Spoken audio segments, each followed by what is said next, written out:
जेव्हा अकॅडमी झाली त्यावेळेला बरेच प्रश्न होते की ती करायची का, मग तो पांढरा हत्ती होईल, मग मेंटेन कोण करणार, मग चालवणार कोण.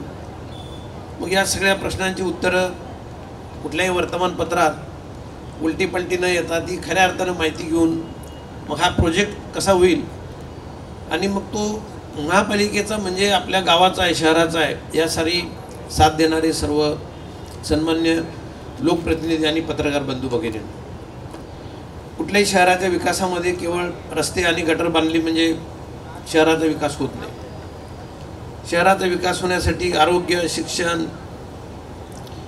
त्याच्यानंतर अन्न, वस्त्र, निवारा ही जी पंचसूत्री आहे आपली, या पंचसूत्रीमध्ये शिक्षणाच्या हेडमध्ये मग हे बाकीचे सगळे पॅरामीटर येतात की मग सांस्कृतिक हेड आला, शैक्षणिक बरोबरच एक स्पोर्टचा आयटम आला.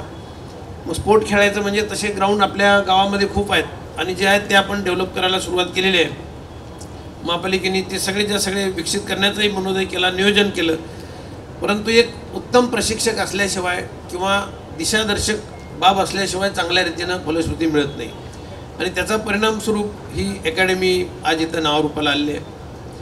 ही माननीय आमदार महोदयांचं ज्यावेळेला या अकॅडमीच्या सुरुवातीला अकॅडमी निर्माण करताना त्यांचं म्हणणं होतं की काही आपल्या गावामध्ये टेनिस बॉलवर खेळणाऱ्यांची संख्या खूप आहे आणि कोरोनासारख्या कालावधीमध्ये सुद्धा अडकलेली टीम होती, टेनिस बॉल खेळायला गेलेली, ती दुबईला गेलेली टीम. म्हणजे ही त्याचं एक द्योतक आहे, ही सर्टिफिकेशन आहे की खरोखर या भागाला एक समृद्ध वारसा आहे क्रिकेटचा. आणि मग याला उत्तम प्रशिक्षक कोण असावं, तर उत्तम प्रशिक्षक वेंगसरकर सरांच्या सारखा किंवा उच्च गावस्कर साहेबांसारखा किंवा एक सचिनजींसारखा एक महान व्यक्तिमत्व लाभलं पाहिजे. मग सिडकोकडून ज्यावेळेला हे ग्राउंड हस्तांतरित झालं त्यावेळेला माननीय तत्कालीन मुख्यमंत्री आदरणीय देवेंद्रजी फडणवीस साहेब यांनी स्वतः पाठपुरावा करून हे ग्राउंड आमदारांच्या मागणीवर महापालिकेला कसं देता येईल लवकरात लवकर यासाठी निर्देश दिले आणि त्यावेळेला मग हा प्लॉट हस्तांतरित झाला आणि मी तिथं आयुक्त म्हणून त्यावेळेला तो महापालिकेच्या ताब्यात घेतला. हळूहळू या कामाला सुरुवात झाली.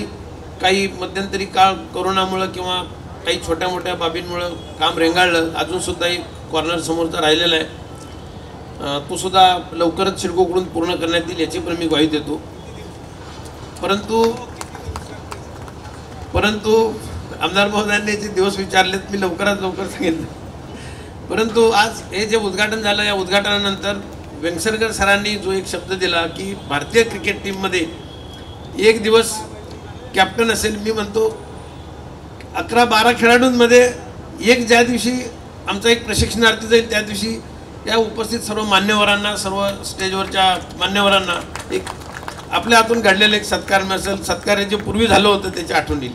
सर्वांना मी या उद्घाटन प्रसंगी खूप खूप शुभेच्छा देतो.